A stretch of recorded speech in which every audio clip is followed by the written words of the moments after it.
Hey everybody, it's Matt. This is the 10-Minute Bible Hour. I've been reading the book of Exodus a whole bunch lately, and there's this one little detail that keeps standing out to me. It gets mentioned in Exodus 3, it gets mentioned again in Exodus 12. We're going to talk about it all more in detail here in just a minute.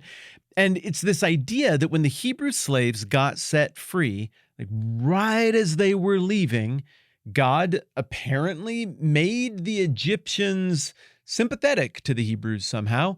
And Moses instructed the Hebrew women to just go and ask their former captors for gold and silver and fine clothing.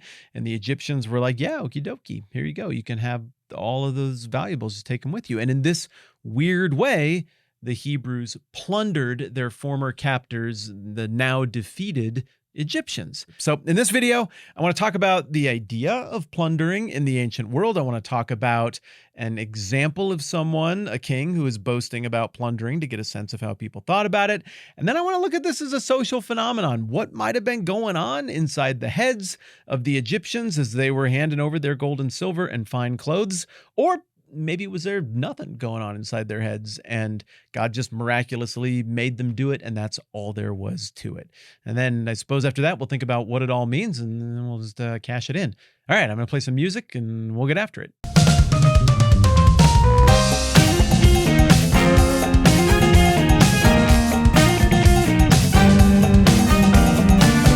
Plundering, see, that was the big one in the ancient world. Everything about my kingdom and my people and the deities associated with my people is more powerful than your thing. You just got completely owned. You got dunked on. You got shamed if somebody was able to come into your place and plunder your stuff.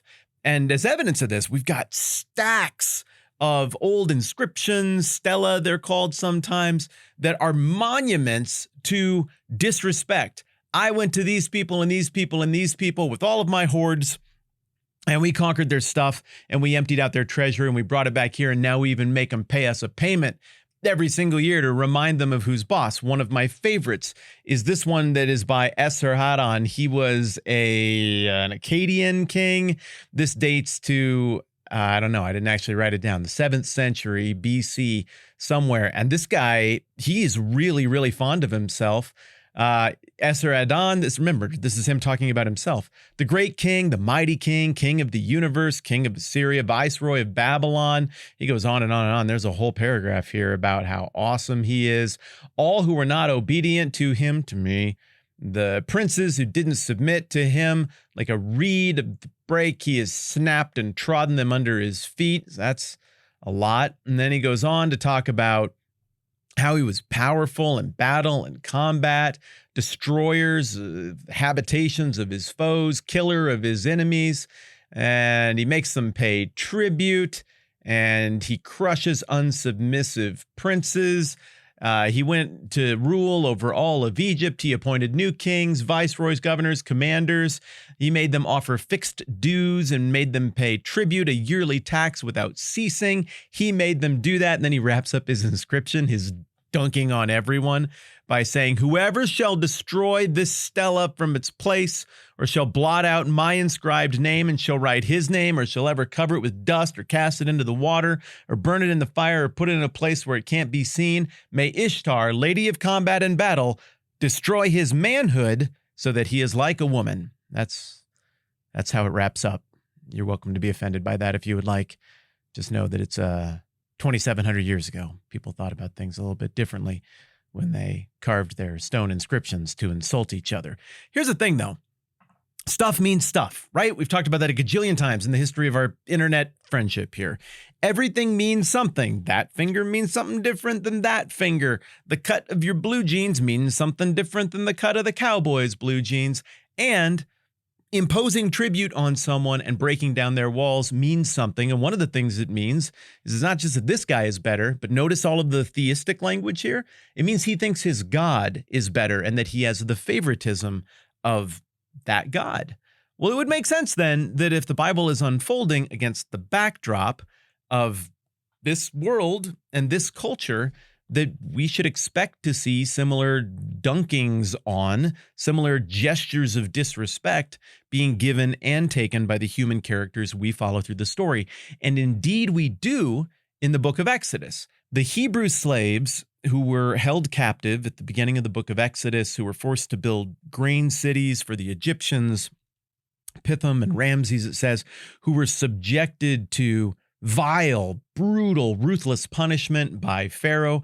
I mean, he had forced everybody to throw Hebrew male baby boys into the river and murder them. I mean, it was awful. It was infanticide, and he didn't just do it himself or make his soldiers do it for money. Like, everybody had to play along with this madness.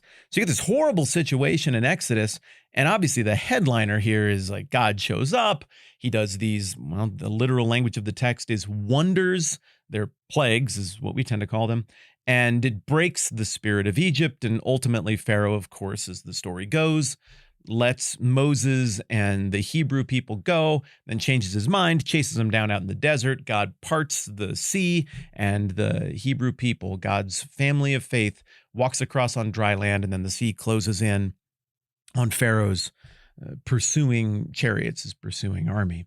And then after that, the law is handed down, and you get the golden calf and all of the stuff in Mount Sinai. It's a very compelling story. But in the middle there are two little tiny references to something that would be the ultimate dunking on, the ultimate gesture, like this Esar Adon did, of saying, like, we just owned you. You didn't just lose a battle or a skirmish here or there. You got absolutely, completely obliterated. And that comes in the form of plunder. Now, this is a crazy conundrum, because you heard what I just read. This guy brought Egypt to its knees, maybe 800 or 1,000 years after the events of Exodus, through force. He showed up with an army, and he ran them into the ground, and he deposed everybody who opposed him and put puppet leaders in place. Like, we get this process. But in Exodus, there's no government for the Hebrew people. There's no economic power for the Hebrew people. They're slaves. There's no social power. They're at the absolute bottom of the pecking order. There's no military power. They have no army whatsoever. But in spite of all of that, in Exodus 3, in the famous burning bush scene, you just get this brief allusion right here at the end of the chapter as God is telling Moses what he's going to do and what role Moses is going to play. He also indicates that this isn't just going to be a victory. It's going to be such a resounding victory that this armyless, governmentless people are going to plunder their enemy who they defeat on the way out the door. And before I read this passage here, we got to appreciate that plunder was not a foregone conclusion in ancient Near Eastern warfare, right? Like, there were going to be battles in campaign season. Everybody went out and did this every spring, just keep the troops limber and make a few bucks, keep it interesting. It's like football. You go out in the spring, one of the outcomes might be that you just play to a stalemate, but you add it up, and by a narrow decision, those guys win. All right, good fight. Let's try it again next year. Maybe another outcome would be those guys win by a lot, but the expense was heavy and they can't exactly press into this other team's city. Still, that was a decisive victory. Maybe the victory was so absolute that Team A was able to crush Team B's army, go into their city and pillage and plunder and take a bunch of stuff for 2 or 3 days and really rough them up before some relief force was able to get there. Woo, now that's pretty big domination.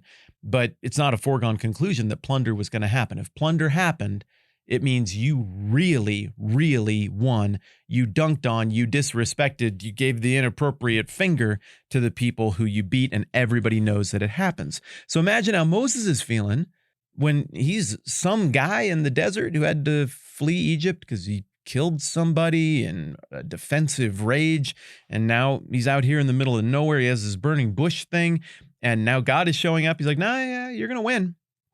It's going to work out. There's going to be a bunch of wonders. Crazy stuff's going to happen. I'm going to deliver them to you. And then he says this, and further, I will make the Egyptians favorably disposed toward this people so that when you leave, you will not go empty-handed. Every woman is to ask her neighbor and any woman living in her house for articles of silver and gold and for clothing, which you will put on your sons and daughters, and so you will plunder the Egyptians. Now, what's wild about this is that we get a couple chapters here that recap Moses' conversation with God, and Moses like that doesn't even connect. It just flies by. Moses goes right into, yeah, okay. But what if they don't listen to me? What if they don't believe me? Now, compare this, the idea of plunder next to a guy who's like, but nobody will listen to me or follow me, with what I just read from Esser Adon. This guy didn't struggle for any kind of self-confidence. I'm this, I'm that, I'm the king, I'm the mightiest, I'm the strongest, I'm the best there's ever been. The goddess Ishtar favors me above all others. What a contrast. So it kind of takes a personality that would go and make a Stella to declare their victory. It takes a personality that egotistical and that big to weaponize an entire culture and economy to create a military and an administrative system that could go and pull this off in the ancient world. We talk about plunder at the end of chapter 3, and then Moses chases it with, but I don't know if people will listen to me because I sometimes struggle in social situations. My upper lip sweats. I put my hands here. I just feel very uncomfortable. I'm not sure I can do it. The original audience reading through this would be like, okay, that's not the kind of person who's going to dunk on anybody else. Not only they don't have a king, they don't have an army, they don't have a government, they don't have economic power. They don't even have a leader who's willing to do public speaking. How are you possibly going to make this happen against the most powerful empire the world had ever seen up to this point? Well, you fast forward a few chapters and you get over here to this actual business about the actual Exodus and all of the wonders that God said were going to happen just like he said.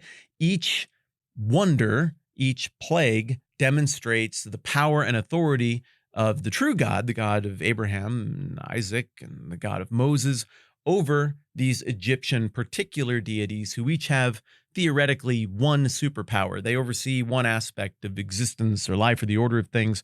God's whipping them all at absolutely everything. And then we get down to the 10th plague, and the 10th plague is, of course, the one that is extra, super, double, mega horrifying.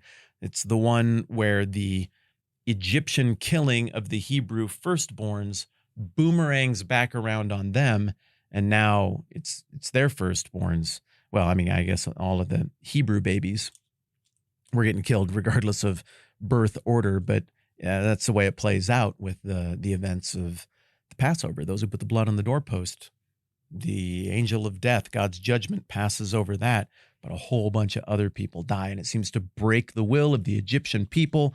We'll talk more about that in just a minute. And so on the way out the door, what you got is exactly what was asked for, exactly what was instructed by God. Exodus 12:31 says, during the night, Pharaoh summoned Moses and Aaron and said, up, leave my people, you and the Israelites, go. Worship the Lord as you've requested. Take your flocks and herds as you've said, and go, and also bless me. The Egyptians urged the people to hurry and leave the country, for otherwise they said, we'll all die. So the Egyptians are a little stressed out by this. So the people took their dough before the yeast was added and carried it on their shoulders in kneading troughs wrapped in clothing. So they got dough backpacks. That's how quickly they're leaving. And then it says the Israelites did as Moses instructed. So this is a reference back to whatever 9 chapters earlier when God said, tell the women to just go ask Egyptian people for their stuff. The Israelites did as Moses instructed and asked the Egyptians for articles of silver and gold and for clothing. The Lord had made the Egyptians favorably disposed toward the people, and they gave them what they had asked for, so they plundered the Egyptians. So we know this is a gesture of total domination, total disrespect. All your base are belong to us. We came in, we took your stuff. But I'm really interested in what the social dynamics were. What actually happened that caused the Egyptians to agree to all of this? I mean, the text says that the Lord made them favorable, and I guess we get the one other clue that the Egyptians urged the Israelites, the Hebrews, to hurry and leave, for otherwise they said, we will all die. So let's explore possibility number 1. The Egyptians were just terrified. They had all experienced horrifying loss, something that disrupts their family legacy, their wealth, and also that represents just the death of their beloved child. Everyone is heartbroken, wailing, and emotion is happening everywhere. And I remember, this is going to take us to a weird place. I remember when my kid brother died. That happened several years ago. He was 18. He died in a car accident with 3 of his friends. I liked him and I miss him. And I was studying up in Montana when that happened. I came back home and, oh, my family was just in chaos. I don't know what word you call it. We were just in a haze, an emotional stupor. Nobody knew what to do. And we just hadn't practiced that before. And I remember this guy came to our door who, I mean, it turned out he was a scammer, but we didn't have a lot of money. And he came to the door and he's like, well, my house burned down. My stuff was in there and I need some money. And Dad, who's a pretty nice and pretty generous guy, I just remember him being like, what do we have? And I think he went over to a card that somebody had given us with $150 cash in it to like help with funeral expenses. I don't even know what. And he just took it out and he walked back over. And he's like, here, just take this and go. He just didn't want this guy's problems, which ultimately turned out to be fake anyway. He just didn't want it. He was emotionally crushed at the time and money didn't really seem like it mattered. Here you go. I understand that took a little bit of a dark turn. It's cool. I wouldn't be talking about it here, but I wonder if emotionally that's what was going on. The Egyptians were just so broken after 9 very difficult, very troubling, very inconvenient things happened. And then after this 10th horrible thing, parents' worst nightmare thing happened. It's like, nothing matters here. Just take it. Could be that.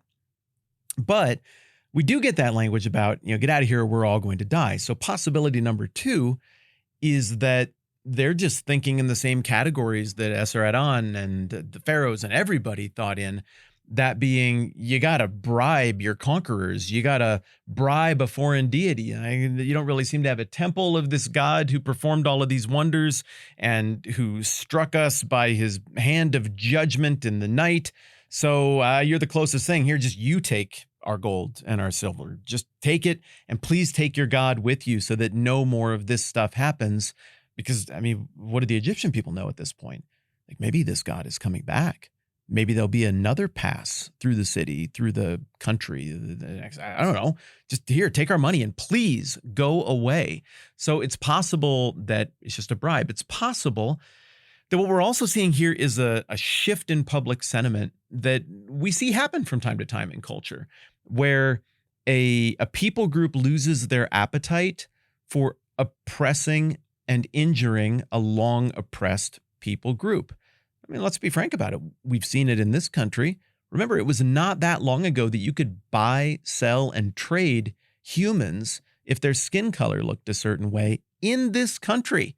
It wasn't that long ago that you could pass laws that prevented people from voting, that prevented people from using basic public facilities based on the color of their skin. We're talking living memory here, but that's unthinkable at this point. No one save some crazy fringe would be like, yeah, that'd be a good idea. We should probably go back to slavery and do more of that. And if anybody did pop up and be like, I think that's a good plan, we would societally smack that person down in so fast that their head would spin.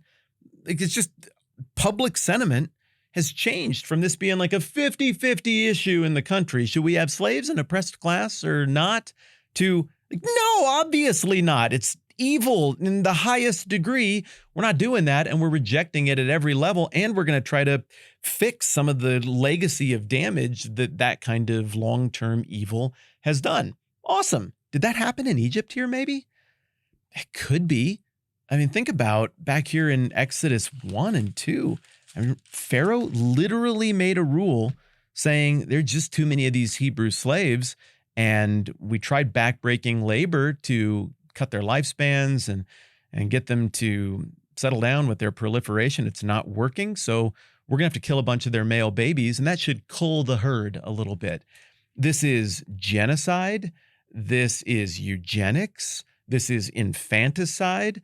This is slavery. The evil that we get just in the first few paragraphs of Exodus, it's off the charts. So is it possible that the Egyptian people just lost their appetite?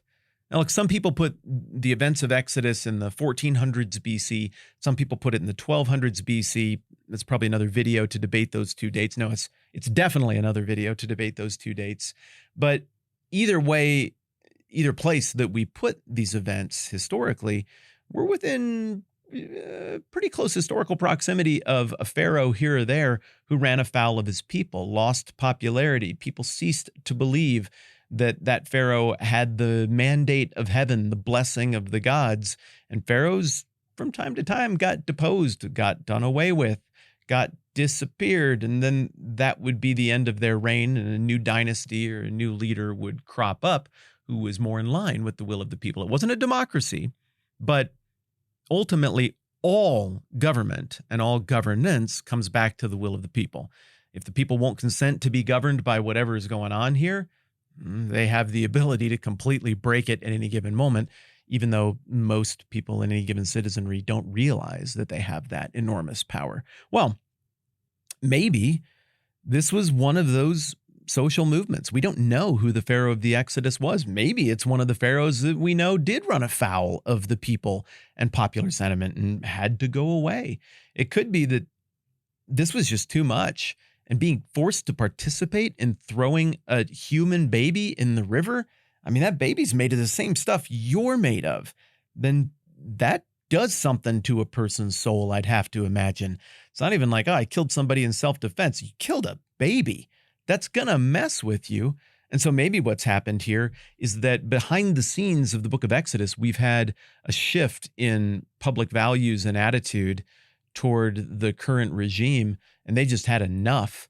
And they feel so overwhelmed by the guilt of what they've participated in that they feel like they need to hand off something. We need to do something to square this up.